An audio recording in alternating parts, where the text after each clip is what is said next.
Allahabad high court के justice Shekhar Kumar Yadav ने 23 दिसंबर को पीएम मोदी और चुनाव आयोग से एक अपील की। उन्होंने कहा, प्रधानमंत्री नरेंद्र मोदी चुनाव टालने पर भी विचार करें, क्योंकि जान है तो जहान है।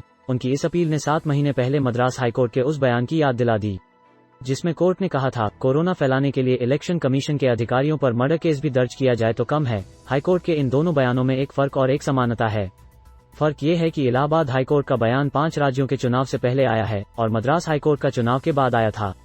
समानता ये है कि दोनों बयान चुनाव की वजह से कोरोना फैलने पर चिंता जताने वाले हैं। हम यहां आपको मार्च अप्रैल 2021 में हुए 5 राज्यों के विधानसभा चुनाव के दौरान कोरोना की तस्वीर पेश कर रहे हैं। इससे ये समझने की कोशिश करेंगे कि आने वाले चुनाव में कोरोना कितना कहर मचाएगा। साथ ही कोरोना के नए वेरिएंट और दुनिया भर में इससे पैदा हो रहे भयानक हालात के बारे में जानेंगे। 5 राज्यों के चुनाव और ओमिक्रॉन की रफ्तार 2 महीने बाद मार्च में उत्तर प्रदेश, गोवा, मणिपुर, पंजाब और उत्तराखंड में चुनाव होने हैं। चुनाव आयुक्त सुशील चंद्रा ने बीते महीने अब समेत 5 राज्यों में समय पर चुनाव कराने के संकेत दिए हैं। इससे पहले दिसंबर 2021 में ही कोरोना के नए वेरिएंट ओमिक्रॉन के मामले तेजी से बढ़ने लगे हैं। 2 दिसंबर को देश में ओमिक्रॉन का पहला मामला सामने आया था। 22 दिन बाद 24 दिसंबर को देश भर में ओमिक्रॉन के मामले तेजी से बढ़कर 360 हो गए हैं। यही नहीं, ओमिक्रॉन की एंट्री के बाद भारत में कोरोना के मामले में भी बढ़ोतरी हुई है।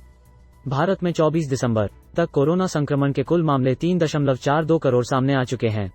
अब भी देश में कोरोना के 1.52 लाख मामले सक्रिय हैं। चुनाव से पहले फरवरी में पीक पर हो सकती है तीसरी लहर। आईआईटी कानपुर के प्रोफेसर मनींद्र अग्रवाल का कहना है कि डेल्टा की तुलना में वेरिएंट दोगुनी रफ्तार से बढ़ता है। साथ ही प्रोफेसर मनींद्र ने कहा कि तीसरी लहर का पीक जनवरी के अंतिम या फरवरी के शुरुआती सप्ताह में हो आ सकता है। उन्होंने कहा है कि पीक पर कोविड केस 1.5 लाख तक जा सकते हैं। ऐसे में मार्च या अप्रैल में चुनाव होता है तो साफ है कि देश में कोरोना की सुनामी आ सकती है। बंगाल में चुनाव के बाद 900% बढ़े थे कोरोना के मामले। पश्चिम बंगाल में 8 चरणों में विधानसभा चुनाव हुए। यह अब तक का सबसे अधिक लंबे समय तक चलने वाला असेंबली इलेक्शन था। विधानसभा चुनाव के आखिरी चरण तक बंगाल में कोरोना के कुल मामले में 900% की बढ़ोतरी हुई। 2 अप्रैल 2021 को बंगाल में कोरोना के 1723 नए मामले सामने आए थे और एक भी मौत नहीं हुई। चुनाव के बाद 2 मई 2021 को नए मामलों की संख्या बढ़कर 17,515 हो गई और एक दिन में 100 लोगों की मौत हुई। सभी चुनावी राज्यों पर नजर डालें तो असम, बंगाल, तमिलनाडु, पुडुचेरी और केरल में 15 अप्रैल को कुल कोरोना केस 26,594 थे। महीने भर बाद 15 मई को 92,794 हो गए। इसी तरह इतने दिन में मौतों की संख्या 112 से बढ़कर 626 हो गई। यही नहीं, 15 मई को देश भर के कुल नए मामले का 29% सिर्फ इन 5 राज्यों में सामने आए थे। अब पंचायत चुनाव में कोरोना से 700 टीचरों की हुई थी मौत। उत्तर प्रदेश में अप्रैल 2020 में पंचायत चुनाव हुए थे। महज एक महीने में कुल 4 चरणों में चुनाव कराए गए थे। इस दौरान 4 अप्रैल से 4 मई के बीच कोरोना के करीब 8 लाख नए केस अब में सामने आए थे। यही नहीं, शिक्षकों की यूनियन ने रिपोर्ट जारी कर बताया कि करीब 700 शिक्षकों की मौत कोरोना से हुई। यूनियन ने अपनी रिपोर्ट में बताया कि ये सभी टीचर्स चुनाव ड्यूटी पर गए थे।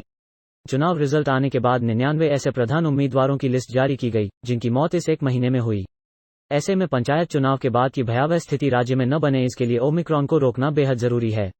सरकार और इलेक्शन कमीशन के एक गलत फैसले से जनता की जान पर आफत बन सकती है। आने वाले 5 राज्यों के चुनाव के बाद कोरोना का कितना कहर आने वाले 5 राज्यों के चुनावों में कोरोना कितना कहर बढ़ पाएगा, इसका ठीक अंदाजा तो किसी को भी नहीं है। एक्सपर्ट भी इस मामले में संभल कर बोल रहे हैं, लेकिन पुराने अनुभव और अनुमान इसकी भयावहता की तरफ इशारा कर रहे हैं। चुनावी राज्यों में वैक्सीनेशन की स्थिति क्या है? एक्सपर्ट का कहना है कि सरकार को ओमिक्रॉन को रोकने के लिए सबसे पहले वैक्सीनेशन की रफ्तार बढ़ानी चाहिए। वैक्सीनेशन ही देश को तीसरी लहर से बचा सकता है। ऐसे में चुनावी राज्यों में वैक्सीन की स्थिति को जानते हैं। स्वास्थ्य मंत्रालय के मुताबिक उत्तर प्रदेश में अब तक 12.41 करोड़ लोगों को सिंगल डोज वैक्सीन लगी है, जबकि 6.73 करोड़ लोगों को डबल डोज वैक्सीन लगी है। अब की कुल जनसंख्या 20.42 करोड़ है। ऐसे में यहां करीब 8 करोड़ लोग ऐसे हैं जिनको सिंगल डोज वैक्सीन भी नहीं लगी है। इसी तरह उत्तराखंड में 77.30 लाख लोगों को सिंगल डोज और 60.64 लाख लोगों को डबल डोज लगी है। राज्य की कुल जनसंख्या 1 करोड़ है, मतलब 23 लाख लोगों को यहां एक भी डोज वैक्सीन की नहीं लगी है।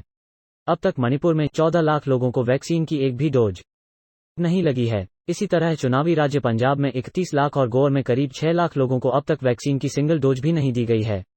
अब दुनिया के दूसरे देशों के डेटा से समझिए ओमिक्रॉन का खतरा। 24 नवंबर को ओमिक्रॉन का पहला मामला दक्षिण अफ्रीका में सामने आया था।